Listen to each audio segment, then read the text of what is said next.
अस्सलाम वालेकुम ओवैसी साहब। जब से सुप्रीम कोर्ट ने आपकी पार्टी को धार्मिक आधार पर पार्टी बनाने के लिए नोटिस दिया है, तब से आप लगता है विक्षिप्त से हो गए हैं। क्या बोलते हैं, क्या कहते हैं, आपको कुछ समझ में ही नहीं आता। आज आपने फिर विक्षिप्तता अवस्था में, झटके में आपने मन की बात कह दी। ओवैसी साहब, आपके आज के मन की बात सुन करके देश के विपक्षी राजनीतिक दलों के मन में जो भाव है वह समझ में आ गया। आप लोगों के मन में यह भाव है कि केवल मोदी जी प्रधानमंत्री पद से हट जाएं। कोई प्रधानमंत्री हो, हम स्वीकार कर लेंगे, केवल मोदी जी को ही प्रधानमंत्री इस देश में रहने से सबको दिक्कत हो रही है।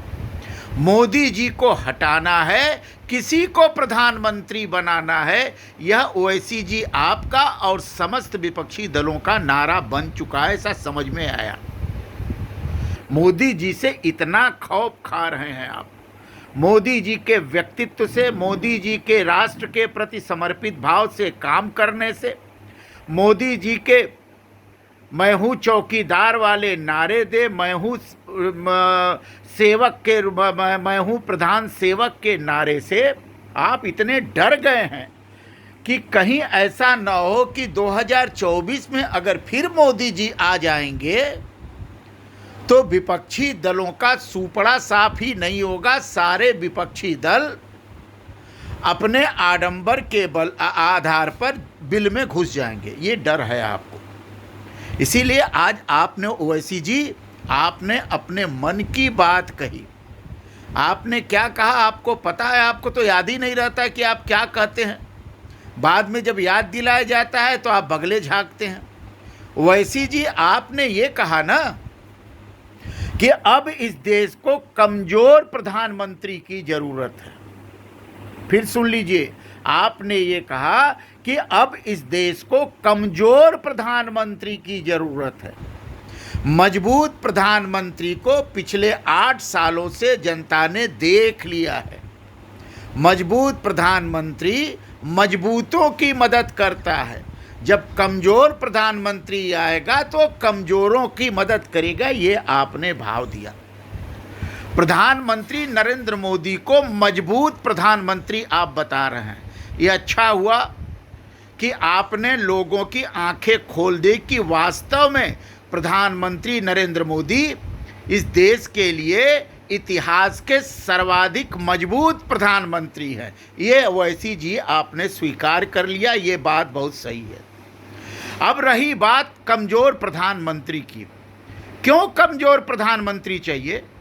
मोदी जी के पहले जितने भी प्रधानमंत्री हुए ओवैसी जी, क्या सभी कमजोर प्रधानमंत्री थे?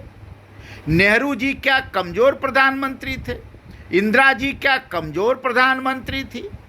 राजीव गांधी क्या कमजोर प्रधानमंत्री थे? लाल बहादुर शास्त्री क्या कमजोर प्रधानमंत्री थे? नरसिंह राव जी क्या कमजोर प्रधानमंत्री थे?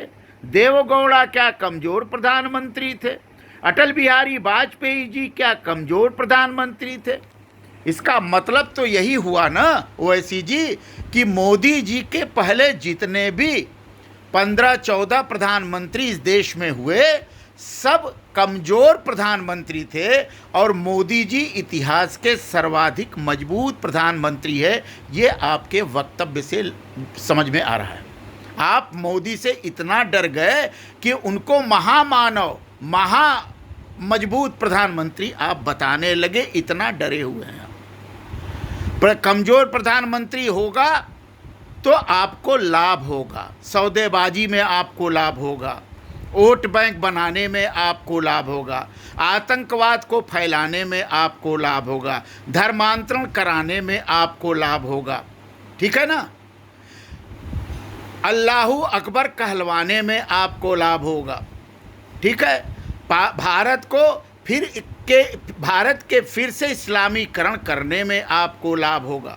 यही सब लाभ होगा ना कमजोर में प्रधानमंत्री से। और कमजोर प्रधानमंत्री होगा ओवैसी जी तो आपकी पूंछ बढ़ जाएगी और आपके सौदेबाजी से वो आपको सत्ता भी दे सकता है, इसलिए आप कमजोर प्रधानमंत्री चाहते हैं। कमजोर प्रधानमंत्री होगा ओवैसी जी तो देश में वोट बैंक बनेगा।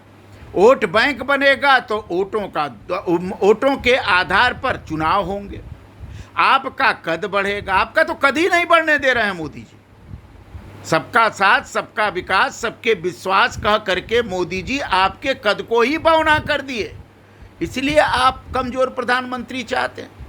आप कमजोर प्रधानमंत्री के नाम पर आप कह रहे हैं कि नीतीश कुमार भी एक कमजोर प्रधानमंत्री होंगे क्योंकि वो भाजपा के साथ रहे। ममता बनर्जी भी कमजोर प्रधानमंत्री होंगी क्योंकि वो आरएसएस की प्रशंसा की, एनडीए में रही। राहुल गांधी तो अति कमजोर प्रधानमंत्री होंगे क्योंकि वो प्रधानमंत्री लायक नहीं है, ठीक है ना। अखिलेश यादव को आप प्रधानमंत्री बनने लायक ही नहीं मानते। शरद पवार को आप प्रधानमंत्री के रूप में समझते ही नहीं। तो आप क्या चाहते हैं? आप चाहते हैं कि एकमात्र कमजोर प्रधानमंत्री के रूप में आप ही हैं देश में। आप अपने को प्रधानमंत्री बता रहे हैं ओवैसी जी, झटके में ना। आप कह रहे हैं कि हम ही एक ऐसे आदमी हैं जो कमजोर प्रधानमंत्री होंगे, और कमजोर प्रधानमंत्री होंगे तो हम सबका कल्याण करेंगे। अच्छा ये बताइए ओवैसी जी, ये जो मजबूत प्रधानमंत्री मजबूतों की कैसे मदद करता था? मजबूतों की मदद करता तो कोरोना काल में स्वदेशी वैक्सीन बना करके 200 करोड़ लोगों को वैक्सीन लगा करके लोगों की जान बचाता। ये 200 करोड़ कौन लोग हैं? ये कमज़ोर लोग हैं कि मजबूत लोग हैं? अगर मजबूत प्रधानमंत्री मोदी जी हैं तो 80 करोड़ लोगों को देश में भूखों नहीं मरने दिया। ये मजबूतों की मदद है। मजबूत प्रधानमंत्री जनधन योजना लाता है, मजबूत प्रधानमंत्री कृषि बीमा लाता है, मजबूत प्रधानमंत्री कृषि सम्मान राशि देता है, मजबूत प्रधानमंत्री इंफ्रास्ट्रक्चर बनाता है, सड़कों का जाल बिछाता है, मजबूत प्रधानमंत्री देश की सेना को मजबूत करता है, मजबूत प्रधानमंत्री चीन को घुटने टेकाता है, मजबूत प्रधानमंत्री पाकिस्तान के घर में घुस करके आतंकवादियों के नेस्तनाबूद करता है, मजबूत प्रधानमंत्री ये करता है कि देश में अब 2014 के बाद आज तक आतंकवादी घटनाओं को रोक रखा है। मजबूत प्रधानमंत्री कश्मीर में धारा 370 हटा देता है। मजबूत प्रधानमंत्री राम जन्मभूमि में भव्य राम मंदिर बनाता है। मजबूत प्रधानमंत्री काशी में भव्य काशी विश्वनाथ कॉरिडोर बनाता है। मजबूत प्रधानमंत्री मथुरा में भव्य कॉरिडोर बनाता है।